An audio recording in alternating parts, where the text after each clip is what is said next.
When Nigeria wakes up every morning, the economy is already moving. Goods are already on the road. Markets are already opening. Money is already circulating. But here's the uncomfortable truth.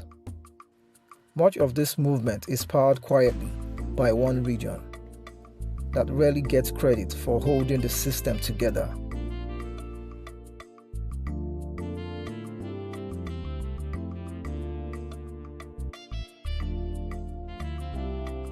Most Nigerians think economies run on big things: oil revenues, federal budgets, mega infrastructure, government announcements.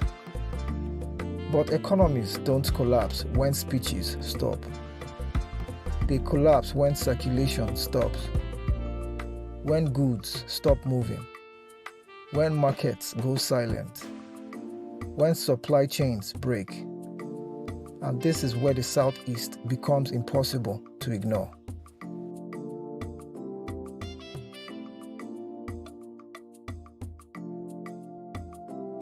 Every day, thousands of trucks leave the Southeast.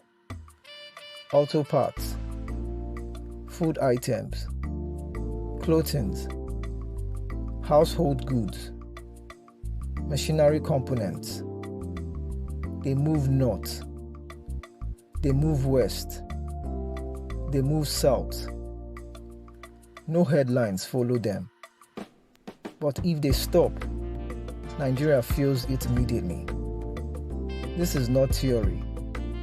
This is logistic reality.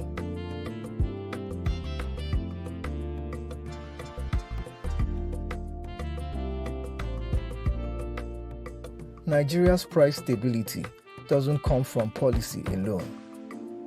It comes from distribution networks.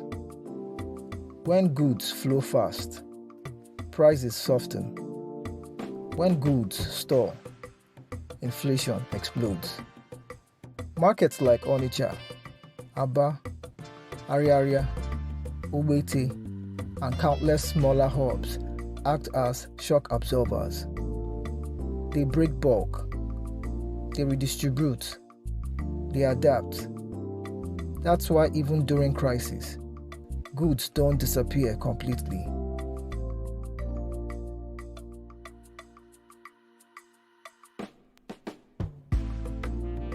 Here's a controversial truth. Nigeria's informal economy is not chaos. It is redundancy. And the Southeast is one of its strongest moods. When banks delay, cash moves anyway. When ports clog, alternatives emerge. When policy fails, routes reroute. This system isn't pretty, but it is resilient. And resilience is what keeps economies alive under stress.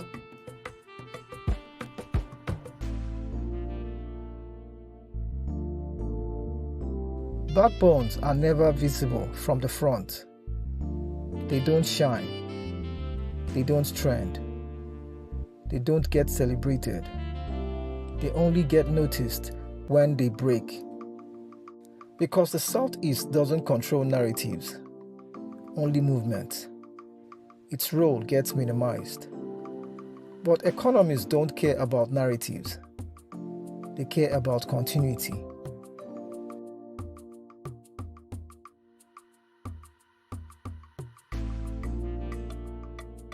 Nigeria assumes this backbone will always exist, that goods will always move, that markets will always adapt, that the system will always self-correct. But backbones under pressure eventually weaken. Ignoring the Southeast's role doesn't hurt pride. It risks stability.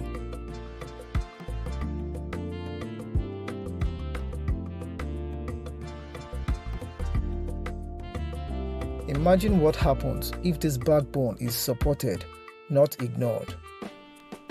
Better transport links, smarter logistics policy, urban coordination. The Southeast wouldn't just keep Nigeria moving, it would accelerate it. And that's the opportunity Nigeria keeps postponing.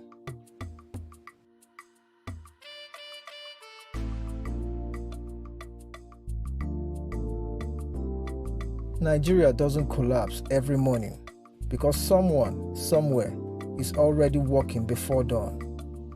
Loading, moving, selling, distributing.